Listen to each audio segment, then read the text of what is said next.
Well, hello there. Recently I've been seeing a lot of people here on YouTube making insert plates for their table saws, and it got me thinking. I realized how many small items have fallen into my saw over time, and honestly it's pretty dangerous. I even found a nail and a tiny screw down there, just hanging out there where my little extractor slash hoover couldn't reach. The last thing anyone wants is for those to get caught in the blade and fly straight into your face. So I decided it was time to make my own insert. I'd always thought it would be difficult, but it turned out to be way easier than I expected. All I really needed was a quality piece of wood and a router, or in my case a table router, with a flush trim bit. And once again, I'm using my trusty cheap Chinese knockoff router, which is still going strong. I had a couple of old hardwood kitchen doors laying around, and I figured the middle section of one would be the perfect for this project. Although it was a bit too thick at first. The top coating of the door was actually ideal for this kind of insert, so I knew I had the right material on hand. First, I cut off the sides of the door to get to the solid wood I needed.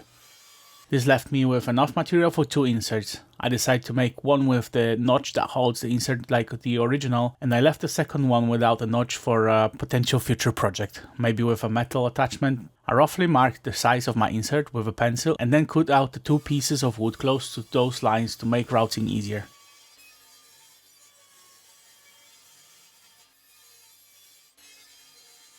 To get started, I used a technique I found on YouTube, attaching the original insert to my wood piece using masking tape and a bit of super glue. This trick temporarily holds them together, so you can use the original insert as a template for routing with a flush trim bit. Now, setting up the router itself was tricky. The router isn't exactly designed for this purpose, and my table isn't fixed down, which made it even more challenging. Once everything was set, I had to be careful because routing with one hand, yeah, not the smartest move. I know it's reckless and dangerous, but I managed to make it work. By following the original insert as my guide, I ended up with almost perfect copy of the piece I needed. All that was left was some additional cleanup.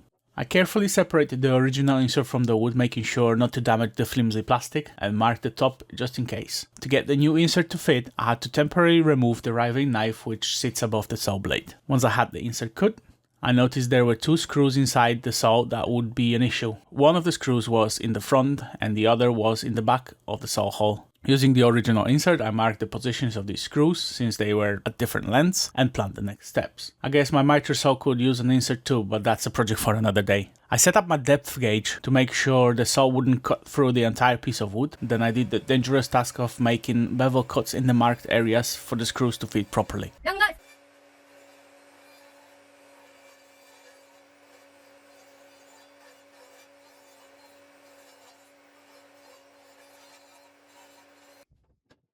After a bit of trial and error, the idea worked, but I quickly realized the insert was still too thick, so I had to go through the thicknesser. After adjusting the thickness, I went back and made some deeper cuts to ensure the screws wouldn't interfere with the insert's placement. Now it was time for the notch on the other side.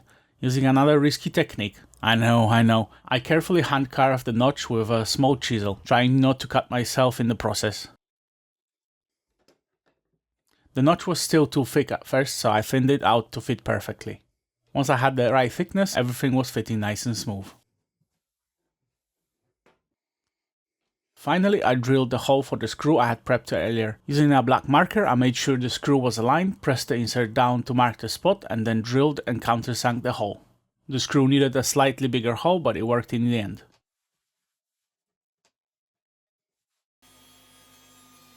With everything fitting flush, it was time to turn the saw on and raise the blade slowly to cut the opening in the insert.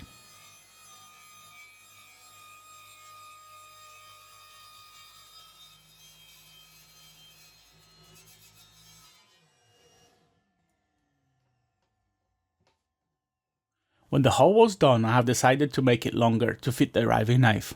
For this, I've put the original insert back in and cut the hole a bit longer. I had to turn it upside down to get the cut straight on top and the bottom of the insert. This way it will accept the riving knife that I still want on my saw.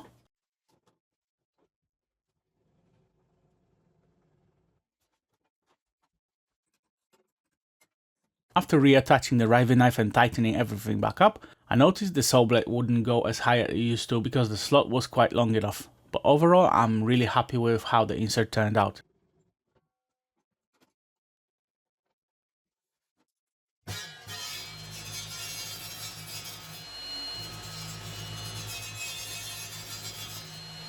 I did some test cuts and everything works perfectly. I'm super proud of this little insert and I'll definitely be keeping it on for straight cuts.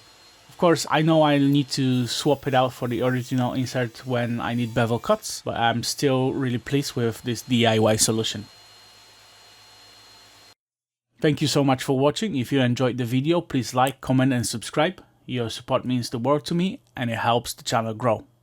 See you next time. Bye.